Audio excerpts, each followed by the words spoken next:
today's special guest in the village of Island Emory. We've got Jeff Hwang from TAVERNA COSTERA, a musician, an author, a visionary right here in Tavernaville, in the Arts District, downtown Las Vegas. Stay tuned. We've got a great story for you. Don't want to miss it. There's Island with the Village, broadcasting right here downtown Arts District at TAVERNA COSTERA at Dragon's Alley.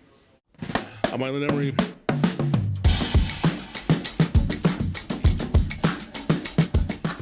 You're Taiwanese, you said, right? Yeah. So I just gotta get that straight. I don't want people in Taiwan to fucking get pissed off. I'm not Chinese. Okay, I'll get it. Oh man, I'm Chinese. Oh, there's a line. Because like most of the Taiwanese came from China. Yeah, right. Like there's but they don't want to be called. Yeah, I mean at some point in the history, right? Apparently my family's been there, in Taiwan longer than I thought. Mm-hmm. It always thought they came from, our grandparents came from like China, but they've actually been in Taiwan for like a few hundred years, right? But somewhere in the ancestry, they all came from China. Yeah, like the Taiwanese language, comes from China. No, but the thing is that even he's from Okinawa, and Okinawan people don't want to be called Japanese. Well, because it's off the coast of Japan, Okinawa, Japan, and people from Okinawa don't want to be called Japanese. They want to be called Okinawan. Huh. Same thing. Well, and they came from Japan. It's funny. Obviously, we have this perception of everything, being in America. Right. And it's like, well, you go to Spain. Well, I did that project, and it was Madrid and Barcelona. Yeah. And I'm looking at all these documents from Barcelona, but I can't read them. I grew up studying Spanish. Right. I spent a month in Spain when I was in 9th grade, so my Spanish was pretty good, and I couldn't read it because they have a different language. Right? They speak Catalonian, and as part of the challenges in Barcelona is, Catalonia is a quarter of the Spanish economy, right? They have their own language, and so they're burning flags because they want to be like a separate country, right? So that was one of the challenges, when we were looking at this project, trying to figure out what these casinos would be worth if they built in Barcelona and Madrid. That's part of the evaluation. Right. The other part is they had a location in Madrid, but there was no place to build such a thing in Barcelona. Okay. So that's part of the other problem. So, like in Barcelona, obviously much better weather. Madrid, it gets cold and miserable sometimes. But it's also centrally located, so all roads in Spain point to Madrid, and so which has other implications, right?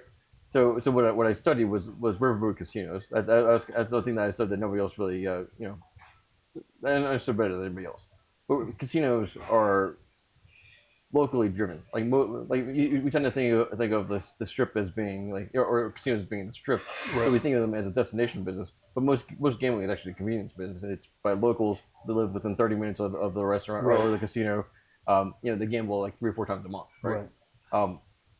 So from that context, if you put a giant casino project in the middle of Madrid, all the roads point to Spain. You can figure you're gonna get a lot of Spaniards to come visit this project, right? Because it gets you're within like a couple hours by train, like the entire country, but you can't sell that to the Spanish government, right? Because what the Spanish government wants to see is it's going to draw tourists from everywhere else. Right.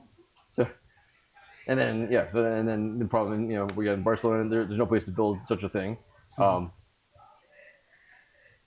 But it does have. They already have 14 million visitors a year. The weather's great. It's on the beach. Everybody loves Barcelona. No, but when you were going to college, was it your focus was on gaming? It wasn't, right? So I studied finance and management in college, but it was in St. Louis. So this was on like the cusp of like the riverboat gaming boom. Okay. Right. So all the riverboat casinos were legalized in like the 90s. So it was like Missouri, Indiana, Illinois, Louisiana. And then when I was in college, I got into blackjack. Yeah, right. I got into blackjack. Right. So I started going to all the casinos and counting cards, and then it was also on the cusp of like the poker boom. So it was like 2003. Yeah. So I was visiting all the casinos, What were we talking about? We were talking about how we got how he got into the gambling. Yeah. So I mean, I studied finance management, but and then I started writing for the Motley Fool. I did an internship. My brother-in-law, worked there. So I started, writing for them and studying. So that's why I started studying casinos in general. Right. So I studied how to compete. I was evaluating, casino stocks, and so it was a multi-way thing. I was like, well, it's much easier if you're a gambling expert to get around and look at casinos, because if you're not a gambling expert, it's expensive. Right. Right. So it's much easier. It's much easier when you're getting confident, you're making money, and that's how I became an expert. It's so at the time, like all the Wall Street analysts, they're in New York, right? They're evaluating casinos from far away. I'm in the middle of all of them. Right. So around that time, like in the late '90s, 2000, early 2000s, this is the next wave of the casino evolution, right? So the first step was just getting these casinos legalized. So what you have is a lot of like riverboat casinos, like 30,000 square feet casinos, dinky riverboats. They would cruise for 2 hours at a time just because it was legal. That's legalities. By this point, they took away the cruise requirement. Missouri still had a $500 per 2 hour buy-in limit, right? So you can only buy in for $500 every 2 hours. Okay. And it was because the cruises were 2 hours, right? So that's so you cruise. So that's where those rules come from. But at this stage, they started redeveloping all these casinos. So now they didn't have to cruise. Now you have these 130,000 square foot gaming barges. So lo and behold, these casinos are actually in the top 20 casinos, by giving square foot on the planet. Right. Nobody knows this, right? But this is what I was looking at. Right.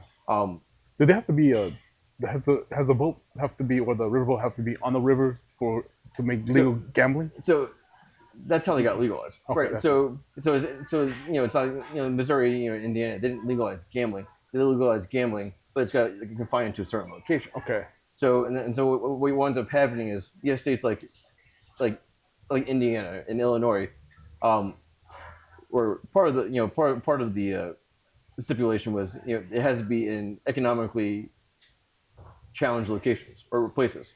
Okay. But the problem with that is they're economically challenged for a reason. Right. The location's not any good. Yes. So I have a nose for casinos. Because I drove around. I went to all of them. I played cards, but and then in the poker room I played poker. Right. So I know how to find them. In Missouri, they're easy to find. So like the Ameristar and the Harrah's, they're right on the river. You can see them on the highway. Right. So it's easy to if we're driving on the highway, you're going to stop at these casinos. Right. If you're in Illinois or Indiana, you have to find them. So like one of the biggest casinos in Indiana was it was called Caesars, Southern Indiana at the time. It might be a Horseshoe now, but it's outside of Louisville. But you got to drive like 10 miles down the road to get to it.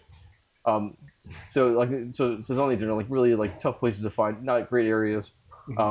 Whereas Missouri, it's on the river. It's where you would put a casino if you had a choice, right? Right. So that was the second wave, was the redevelopment of the old riverboat casinos into the large casino barges, and so these are really large casinos, and also the entertainment was much better. Like the dining, it was more Vegas style. Really. So and actually, so Ameristar, the Ameristar St. Charles in St. Louis and the Ameristar Kansas City, they actually bought or they traded with Station Casinos. Okay. So you see how Station Casinos operates. They probably have the best understanding of Las Vegas real estate of anybody. Cater to the locals, right? But you see where they're located. They're located on the highway. Yes. Right, you drive by Green Valley Ranch. It's right there off the highway. Right. Red Rock is right off the 215.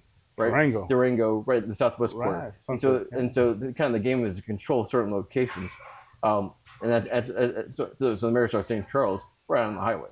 Right. Okay. So they acquired that in a trade with Station Casinos, because Station ran into some problem in Missouri. They said they give up their casinos. So Ameristar owned, it was called the Reserve at the time.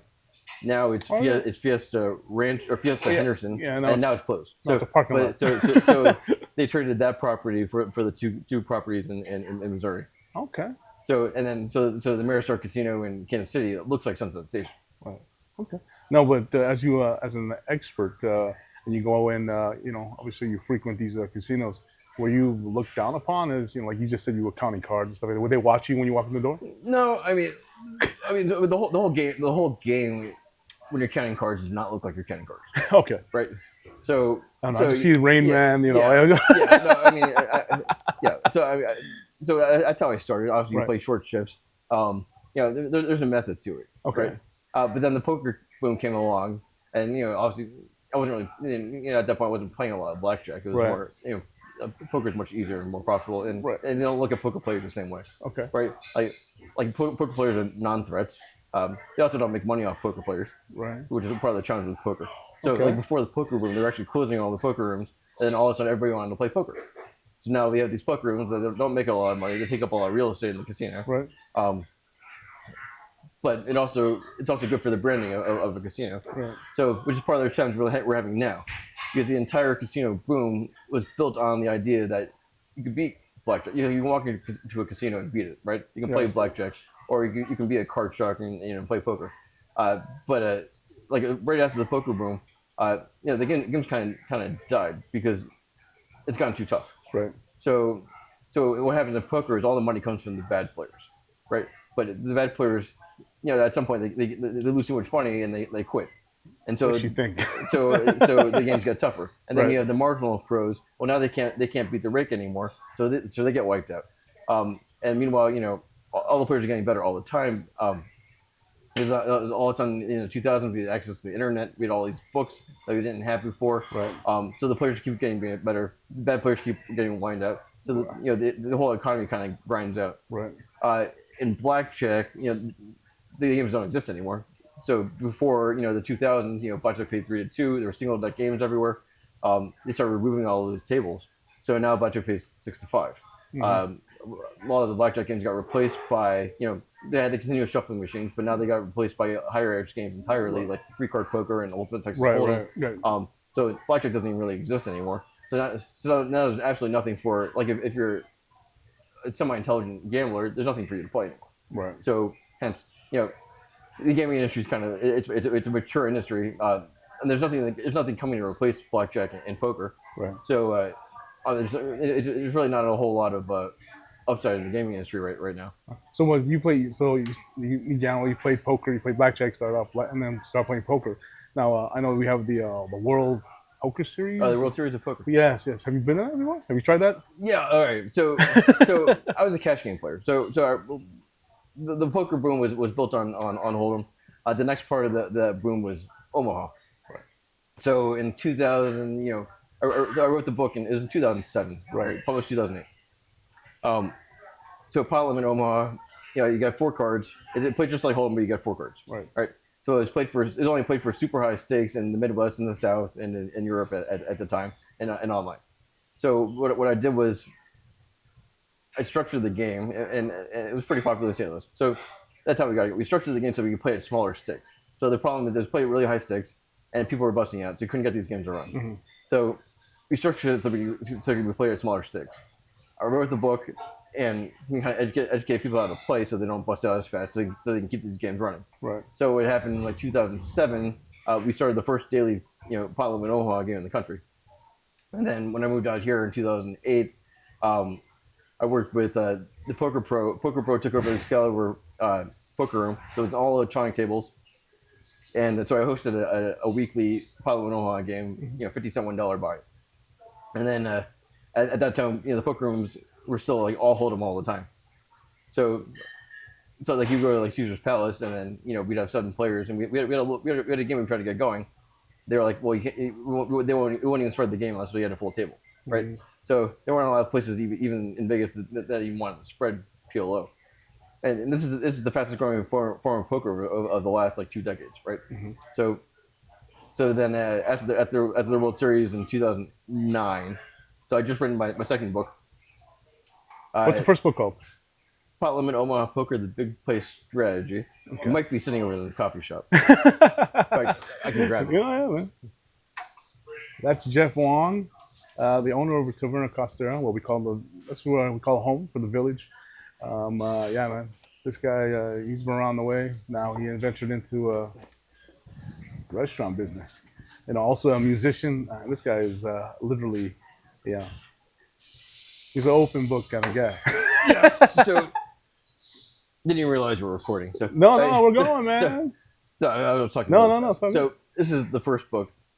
This is actually the best-selling non-hold'em poker strategy book ever written on the planet. So this is best-selling in like France, Germany, Spain. Wow. This is the second book. So this is the book. In 2009 after the World Series, I went over to the Venetian poker room. And I said, I have a game in mind and a structure. I can bring the game here. If you're willing to deal with the structure. It was it was an abnormal structure. So usually in like hold'em, you just have 1-2, 1-3 blinds or 2-5. So this is 1-2 blinds, but in order to enter the pot, it was in $5 increments. So we had to get them to commit to that structure. They said fine. The first time we did it, was all of a sudden the game ran Thursday, Friday, Saturday, Sunday, and then within like a month it was running every day. So that was the first daily PLO game in Las Vegas. A couple years later, Ari started another game over there. So those were the first 2 daily PLO games in Las Vegas, and basically every PLO game in the country is based on those two games that I started over there. Wow. So these are the first 2 books, and there's also this book called The Modern Baseball Card Investor, which I wrote after all that. Wow, man. Now you're an author. Obviously, you went to college for gaming, and then also you're a musician as well. Yeah, I'm a hobbyist. A novice? I've seen you. Hobbyist. Okay, I seen you jam out, man. You belong to a couple of bands here in town, or you just picked up? Yeah. So I mean, that's kind of how this whole thing started. So it was like 2012. I just finished the Las Vegas Spain project that we were working on. Did the market feasibility study on that part. Had some downtime. Had some cash I didn't have as a kid. Right. I was like, I wanted the black Gibson Les Paul Custom. Okay. I always wanted that one. So I bought that guitar. And then I started taking like blues lessons and going to all the jams around town. Started a band. And then at some point went back to work. And then like 5 years later, I had a buddy from grad school. He got the bug. And so he started buying up guitars, and then we started organize a jam with entrepreneurs and musicians and lawyers, right? Mm-hmm. So then we started the band, and then we didn't even play a show, but out of that, kind of moved on, but we kind of created like 3 other bands out of those jams, mm-hmm. And so some of these bands, one of those bands you'll know as Velvet Chains. They tour with like Slash's Snake Pit, right? Right, Slash. Slash. I don't know if it was a snake, but it was Slash. And then another iteration of that band is you might know it was Las Vagrants. They play covers around here. Yeah. It's a band of lawyers I were friends with, and then my band. So we're called 90 Proof now. So we play 90s grunge. Right. Wow, man. Yeah. So that's how kind of how it started. So it was like 2017. And I was like, okay, well, we might as well go play some shows. So we started going to all the local bars. And, in my mind, the game is pretty simple. Is if you can get people to show up to these bars, then they'll bring you back, right? Right. So we would go from bar to bar, and we'd pack out these places. The first place we went was a place called Boomers on Sirius. Yeah. So some people might know this, and some people might know it. So because back before all this, in like 2012, they used to have a blues jam, and so I used to go there. So I said, hey, that's a great place to start. Then on a Wednesday, we brought like 70 people. They were not prepared for us in the slightest bit, and that was like the most people they've probably ever seen in a very long time. And then a month later, they closed permanently. So wow. But yeah, so we played there. We played another place called the Gins Club, and then we worked our way around to like the Gold Mine Tavern, one of my favorite places. We also played in the Arts District. So we played Rebar like probably 7 or 8 times. Mm-hmm. I played the Velveteen Rabbit, I think, twice. So that was kind of that point where I had in my mind is like if I wanted, I always wanted like a venue, right? A place for my band to play, Right. And if I wanted to do it, I wanted to be in the Arts District, right? So, and then now you have become with this brainchild, and you say, you know what? You want to invest in an event, like a banquet room or what have you, in a bar? Is that what you were looking at? So, I mean, it's a little more complicated. So because there's a whole other side story. Right. Because I went and played the grand reopening of a restaurant that's on like Spring Mountain or Desert in Durango, and it's a grand opening, the reopening of a kosher restaurant. Okay. And my singer at the time had posted something on a Facebook group, and the owner of that place found it. So because my singer actually had a theater, and she was looking for musicians and artists that to perform in the theater. The other person completely misread the post and thought she was offering musicians and things. Oh, okay. And so, long story short, we ended up getting hired to play the grand reopening. Now it was a kosher restaurant, and my singer is a woman. Female singers are not kosher. Mm-hmm. So we went, so the woman invited like 1,000 people. She had new partners. We were a lot more conservative. So we went and played inside the restaurant, and they didn't want us and the people that she brought, so we ended up playing outside the restaurant. Wow. And then I saw her again like a week later, and she was looking for somebody to like buy out her partners. And I said, you know what? Sounds like fun. So it was a great little restaurant, and it had these windows, like beautiful windows, and it was facing a parking lot, like a business park. So I was like, we can knock out these windows, build a stage, and then she wasn't doing a whole lot of lunch business, even though there's surrounded by local businesses or little business offices, and said, well, we can put a little coffee shop in here. So I was about this close to buying out her partners, and then it turned out she owed like $128,000 unpaid sales tax, and so I was like, okay, well, I'm not going to buy out your partners. But we had brought in a consultant that through like one of her friends, like friend's friend, and so we were working with that guy, and I was like, well, this guy knows his stuff. So that's when I was like, if I'm going to do this, I want to be in the arts district. Right. So we started poking around the arts district, and there's that white building. All right, right now it's a beauty shop. There's the Creamy, the ice cream place, right here, yeah. And like Houston's Hot Chicken and You and Me Sushi. So that building was vacant at the time. There's three doors in particular. So that would have been the restaurant and the coffee shop. But in the back of the wall, there's a hole in the wall, and you can't even see it from the street. But there's a 3,000 square foot warehouse in the back of it with 20-foot ceilings. I was like, okay, so there's a restaurant, coffee. This is a great place to build a stage. That would have been.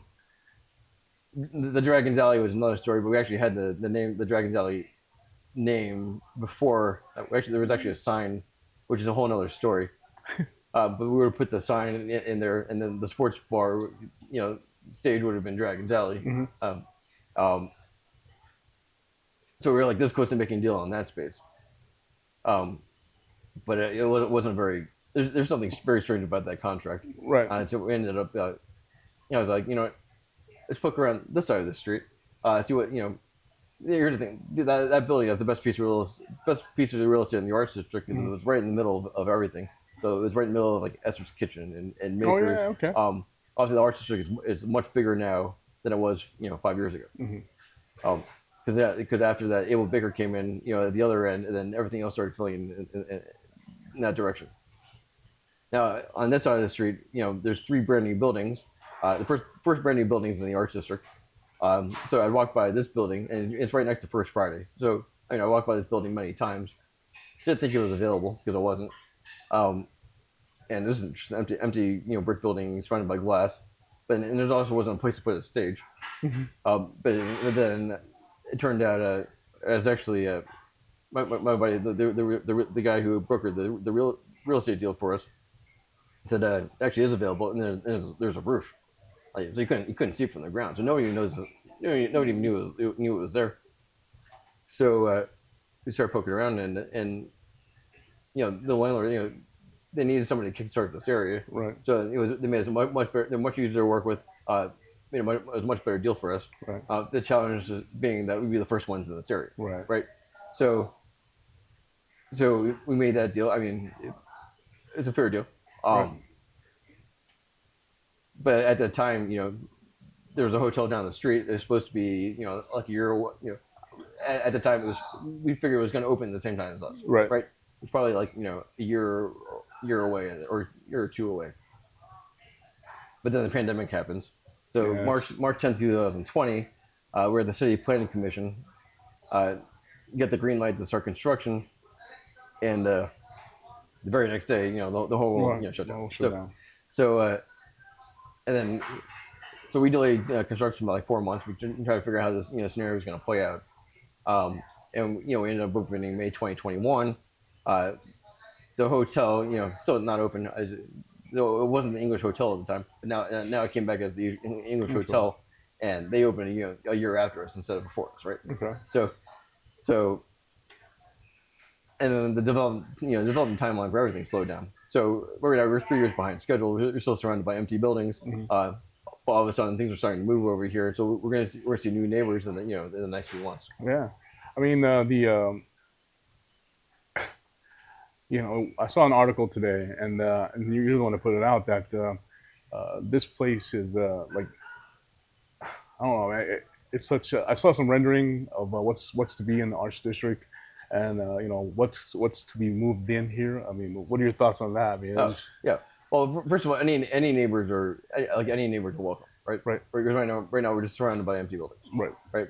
So, I mean, like most people tend to think of a restaurant as like, well, you have good food and good service, you're popular. And if you're not slammed all the time, it's because the food's not good, but it's not really the case, because like a restaurant is a place in a place. Right. This is why like many of the highest grossing restaurants on the planet are in Las Vegas Strip casinos, right? It's not a standalone thing. So it's been a challenge from the start for us, just being by ourselves. Right. So we have the burden of driving all of our own foot traffic, which we've done through events. So we run more live entertainment than anybody else in the Arts District, probably downtown Las Vegas. So, but that's a huge challenge for us. So just having neighbors at all is good for us. Now, what's coming in is also more important. Right. So like, it's probably the next couple of months. There's another bar opening up next door, another retail boutique. In the next few months, there's another nightclub opening right next to us. Now, in the next few years, this has all been announced in the past couple of months. It's probably back in May that they announced they're going to start construction on the Evel Knievel Museum.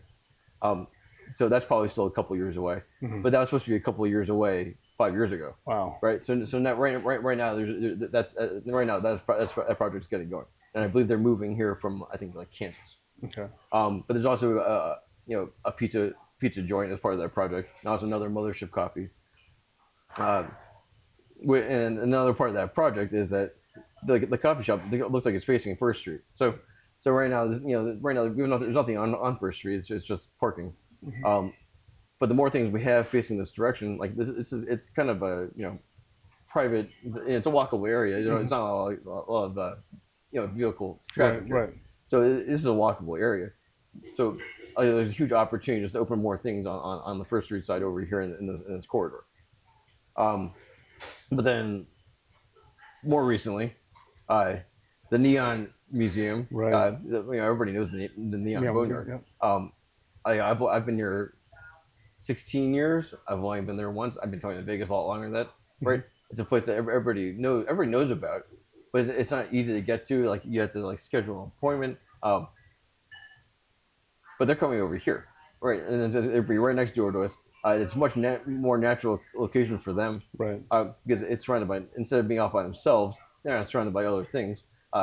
You'll come, here or anywhere. You'll grab a drink, go check out the museum, right? It's a much more natural thing. So it's a very big deal for all of us, and just having more of these things in the area will just increase the draw of this entire area.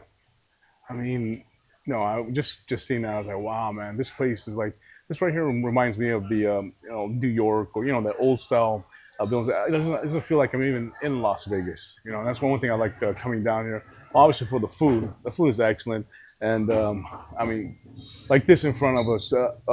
You call that is it the big boy, or this is the Kalani Big Boy Loco Moco. Is an upgraded version of the Loco Moco we've had. Is 2 6-ounce patties. Is designed for the biggest people you can find. And the price is worth it too. Yeah. I mean, the price isn't a whole lot different than it was before. Right. No, but but it's double the size. Double the size. I think he brought that out and said that was a mini for me, and I was like, that is not a mini. I can't even eat that much. And then one thing about here too is like I really love the truffle fries. It's like one of my favorites. I mean the poke nachos, obviously these, the coffee, the ube latte. yeah, the latte, and then the bounce lemonade. Uh-huh. I mean we're sitting in Dragon's Alley. I mean, did you always want to have a coffee shop within them? Yeah, it's a natural thing. I mean, here's the thing: is if you look at a casino, right? You don't just have like fine dining, right? You have to have the casual thing, people just come and sit down or grab. So we have the full service restaurant, in the Taverna, and then we have this coffee shop. You can hang out here all day. We can grab a coffee for dinner. You can grab it after dinner, during the show, and it's something for like different budgets too. So, and it also gives us a little different. We have the Mediterranean restaurant, but it also gives us an excuse to have more like Asian. Right, Asian fusion kind of. Yeah, I know. And then you also created an events, to me, like an event center upstairs where you. I mean, who does a calendar on that? It's got to be you. Yeah, so I book all the shows. So yeah, so I mean, it's probably like a couple years now. But very eclectic. I mean, from rock to rap to I mean, all over. I mean, it's a community space. Yeah, right. So we work with a lot of different like promoters, and sometimes we just work with the musicians directly to build their own shows. So part of the challenge in the music scene is the musicians rely on promoters to put together shows. Our space is 150 cat space. It's actually kind of a sweet spot. It's actually too small for a lot of the bigger promoters to make money on. But if you're a musician, it's perfect size to build your own show. And they actually do a lot better. They'll make more money just building their own shows than dealing with a promoter, right? Right. So what we wind up having is partnering with musicians and kind of building out the calendar. And then we do work with other promoters. And then we bring us a variety of shows like David Jones. You might know him as Legends Never Dave. Brings us hip hop shows. Right. Last night, go ahead, man. It's all across the board. But I mean, I mean, like last night we had Natalie Rice here. So LV Roots brings us a lot of shows, a lot of the reggae shows. We do rock en español. Right. Last week we had a Latin pop show. Right. So we feature a lot of different artists. We have spotlight poetry. We do slam poetry every month, at least once, and then there's usually like an open mic associated with that. Well, another thing too is that you even open up to teenagers, right? They can play on the patio. Yeah. And kind of open up the age bracket. Yeah. So we have different areas. So the roof is 21 plus. So there are age restrictions. So we can have 18 plus performers, but they can only be on the roof for the show. But we can't have under 18. Mm-hmm. Now we have this courtyard area right out here, which we also sold that out. Maybe last month. For the first time, we didn't know we could sell it out. So many people have showed up for it was like King Fun, and it was also coming back. But the courtyard is all ages. Mm-hmm. The one stipulation is it's got to be over by 10 because kids have curfews, right? So when we do have these all ages shows, they're typically on Wednesdays or Sundays. Mm-hmm. Man. Now, what is the future, or what is your dream of what Taverna's to be? I mean, I see it. I mean, you're a music, you're an event center, you're a musician. I mean, everything is all wrapped up. Great food. I mean, you're a one-stop shop. You know what I mean? Yeah. I mean, it's a process. It's also a waiting game. Right. Like we have the pieces. We're waiting for the area to develop around us. Mm-hmm. Right. It's ultimately what it comes down to is just waiting for the area to develop, where it's a natural place where you just come hang out at any time of the day, mm-hmm. Where you can go bar hopping over here, where you can have like other restaurants and other food options and more attractions and things mm-hmm. to do. I mean, that's just kind of weird. It's a waiting game. Right. But the thing too is that I see on the wall here that you're focused on the artists. They bring their art and then okay. So we're also low key. I mean, we're probably the biggest art gallery in the arts district. We don't advertise ourselves as an art gallery, but it's all local artists. We swap it out every few months. We've been doing that basically since the beginning. Wow. I mean, you pretty much cover the gamut, man. I mean, it's literally known as the arts district, from music to food to obviously art on the wall. Well, it's amazing about Las Vegas is that it's a town of professional entertainers, right? Like literally the whole strip, right? So it only makes sense that the entertainers, but also their kids, right. Or will be There's a lot of talent here from the artists, the musicians, and everything that we're basically a cruise ship in the desert, right? And I mean, even I saw some footage of a marching band in your patio. Yeah. A marching band? Yeah, so we had University of Hawaii came. So the basketball, it was the athletic program. They came to the event as like a meet and greet, right? And I think it was during like a basketball tournament. So they had they had some food on the roof. They came and hung out, and then the marching band showed up and they played in the courtyard. So I mean, can you maybe say one of your your favorite artists that have come through the doors of Taverna or Natalie Rice, yeah, like it's a funny thing in music business because we have like 150 cap group, right? Right. So which breeds certain there's only artists in a certain range that we get, and the whole music scene is different from the one that I grew up with, where we all listen to the same stuff. Everybody knows Pearl Jam and Soundgarden. Right. The whole, but right now the way the music industry is set up is there's far more distribution for everybody. Like it's far easier for a band to generate like 1,000 plays on Spotify than ever before. But it's much harder for a band to make it. Like it's much more difficult road to any kind of like startup. And so we have a lot of like it's particularly good musicians that nobody's heard of. Right. But you kind of reach their their genre. So like Natalie Rice is a good example. Like if you don't listen to reggae, you might not know who she is. Right. But if you go to these festivals, you probably do. Yeah. And so those are kind of people the really high end musicians. Right. That have a very particular following. Right. And the same thing with the hip hop shows. Right. And so there's that category of the more established artists. But we also cultivate the local musicians that you haven't heard of, and it's a different, slightly different market because we're marketing to like there's a local scene here. Right. No, it is Vegas, right? Yeah. I mean, even with the musicians, but you also you guys are like one step above everybody else because you guys host is it First Fridays? Well, you're part of the scene. I wouldn't. So First Fridays here. Yes. Now one advantage we do have is we have this rooftop here. So anytime you see a picture of First Friday from above, it's probably from our roof. Right. I mean, for this arts district, or to me, I like to call it the village because this reminds me of just local hipster, just not that ching ching ching ching, or people yelling cocktails or anything. This is this is really like a relaxed vibe for me. I call it Tavernaville. Tavernaville. I like it. So what's next on the Jeff radar? Just waiting, waiting out. Just doing what we're doing. I mean, obviously we have the new chef in here. We have a lot more high end capability than we've had before. Okay. The menu. We've been working on this for like 5 months now. Just in the past couple of months, we started really marketing it. It will also evolve over time, but it's something that we want to be able to showcase and see what happens when you come by and and eat with us. Now, if people are listening to us right now and they want to say, hey man, I got a local band, or maybe that sounds like a place for me. Where could they find?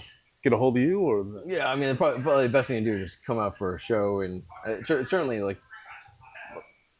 come out for open mic. I mean, that's the easiest thing to just come out and play and meet and network. Right, and then the links that people want to check out the calendar. If you want to find, definitely check us out on our social media, like Instagram at TAVERNA COSTERA. Also our website TAVERNACOSTERA.com. You'll find our show calendar. So. Wow. So, man, I'd like to thank you for coming on the podcast today in the village. And I mean, this is home. Pretty much you can get a big boy, a Kalani. Kalani big boy Loco Moco, 12 ounces. And then also truffle fries, one of my favorites. And then the Bounce's Passion Lemonade. Yes. And then they got the Island Emory as well. The Island Emory latte. Yeah, the latte. And then what else we got? Oh, my favorite is the fig panna cotta. Oh, yeah. Famous. Awesome. No, thank you very much, Jeff, for coming out, and I appreciate you for inviting us every Friday. Aloha Friday here is every Friday, but I know we do have one Friday out of the month that we specify, but you can get a hold of that on the Taverna Costera website on that calendar. So, but mahalo, and thank you very much, Jeff, for hanging out with us. Yes, sir. Hey, come get your fix. I'm Island Emory with the Village. Aloha.